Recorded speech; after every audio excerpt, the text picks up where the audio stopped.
All right, Jen, obviously the last couple of games, Zavoni's really stepped up back to back with 25. Just offensively, what's really working for him? Are you guys doing anything to get him involved more in the offensive end the last couple of games? Or what is he kind of doing that's giving you success?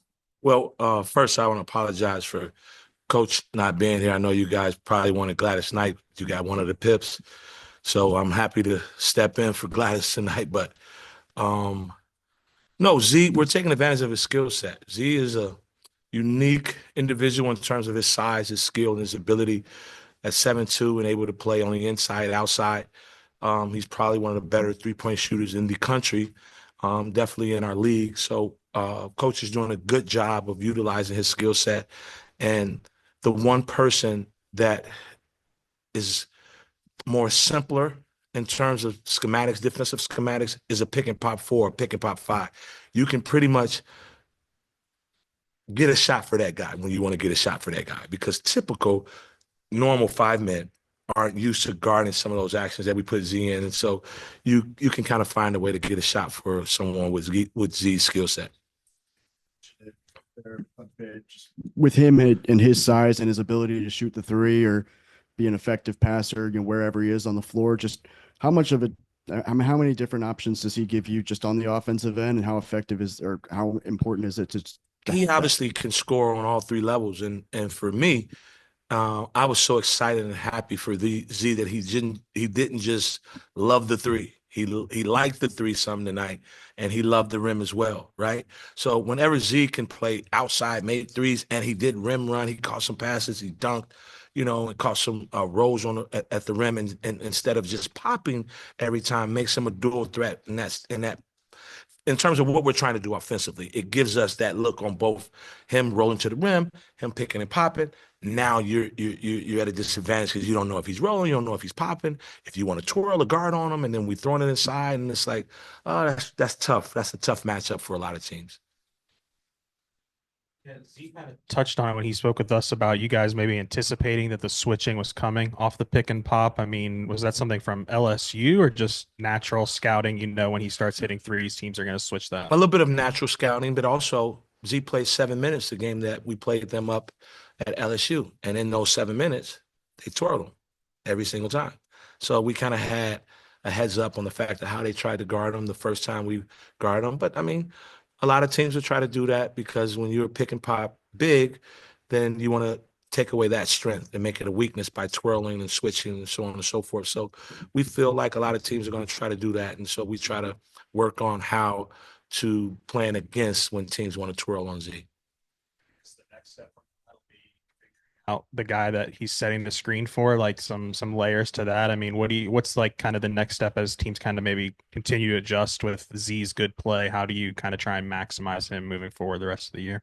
I think that teams are going to try to. Obviously, he's playing really well. He's got a hot hand right now. He's on a heater. He's got a good feeling right now. His spirit is a lot better than what it was. And so when your mind right, your game is right. So as long as Z has got this mindset, he's going to be playing at a confident game. He's playing extremely confident right now. And so at sometimes good offense beat good defense. So I think that Z is in a comfort space right now, so that I know that teams are going to try, like we all do, right? We wanted to take away number 1 and number 5 because they had 44 points against us in the first game. And I think for the most part, we did that. If you combine them, 2 and 13 equals 15, not 44. So sometimes that works, sometimes it don't work, right? And as long as Z is playing confident, we trust Z. Jones had a really good game tonight on the defensive end. And for a guy that's had an up and down season the way he has and dealt with injuries, how hard is it for a guy like that to stay mentally engaged when he's gone through some of the things that Jonas has done? Well, I want to tell you a story. Yesterday in practice, I admired him And I was so proud of his spirit and his attitude. I talk about spirit a lot. Like, you're not going to be able to be a good player or help any team if your spirit is ugly and it's nasty. You like, oh, forget these guys. These guys are this, and everybody's the victim. You're playing the victim, and it's everybody else's fault. So one thing about Jonas, and I told him, I know you're going to help us because of your spirit, because of I appreciate your attitude. He is a guy that came into our staff and said that I know I can help this team. I want to help this team. How can I help this team? And by him just taking that responsibility, he's going to help us. And obviously tonight was a good game. We had to put him in. The freshman kid that they had, number 9, he had no, I'm sorry, 6. Robert Miller, he was a freshman, had 16 points, right? Jonas went in bigger, stronger, and was able to take some of those baskets away from him, which we'll need the next game because Texas A&M is really big. They play through their bigs, and so we're going to need Jonas. And the fact that he has the right mindset, he's going to be able to help us. LSU took 28 free throws down in Baton Rouge tonight, only 6. 26 for 28. Yeah, how important was y'all's ability to defend without fouling tonight? We talked about that, right, for 2 days, that we didn't want this to be a foul party, right? It's not a team that shoots a high percentage from the field or a high percentage from the 3, so why would you parade them to the free throw line? And so we talked about it, and most of the time when we give our guys a game plan, they do the best job they can to carry it out, and they did that. They were 26 for 28 in the free throw. They put 19 fouls on us last game. We played them. This game, only 10. So we feel like we adjusted from the first game. They didn't go 26 for 28. They went 3 for 6. So we'll take that. Is the dude healthy for y'all? We think that he's healthy. I'm not sure if there's anything wrong with him. That would be a question for the medical staff.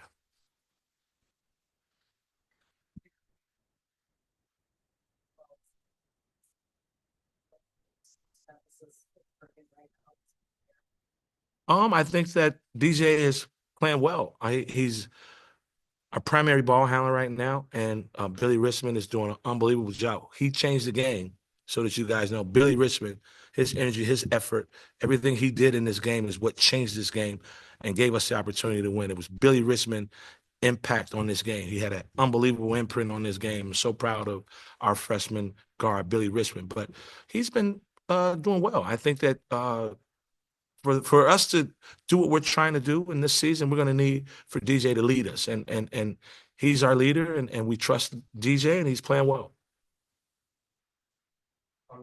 I think it was after the Baylor game where Cal first said he could be a backup point guard for you guys. What were some of the early qualities that you saw in him that made you have that belief, and how has he developed in that role? Well, obviously in the recruiting process, I was one of the guys who obviously recruited Billy.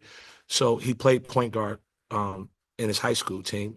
He played point guard on his AAU team. So it's a little different, though. It's not the same kind of point guard at the Division I level in the SEC. It's a little different, but having some kind of understanding of what it means is helping him. And he's learning every day from our staff. He's learning every day on how to slow down and how to use. He's got an unbelievable 5th gear. But unfortunately, at this level, you can't play the whole game in 5th grade. You can't play the whole game in 5. You got to play the game in 3, 2, and utilize your 5 as a weapon. He's got to learn how to use his gears and play slow to fast and not just fast the whole time. Sometimes Billy, can be like the road runner out there and it's just out of control. And so we're trying to get him to learn how to be a point guard, how to have great pace, but really good poise and lead us and run us. And he's trying to do an unbelievable job, and I think that he's succeeding so far. BetOnline is the world's most trusted betting platform and your number one source for online betting in 2025. Whether you're a seasoned fan or a first-time bettor, BetOnline is your ultimate game day companion. With the largest selection of odds on everything from NBA and college basketball to the NHL and UFC, BetOnline continues to be your number one sports betting source. From every three-pointer to hat trick, BetOnline has you covered with odds, stats, and more for every game, every play, and every win. BetOnline, the game starts here.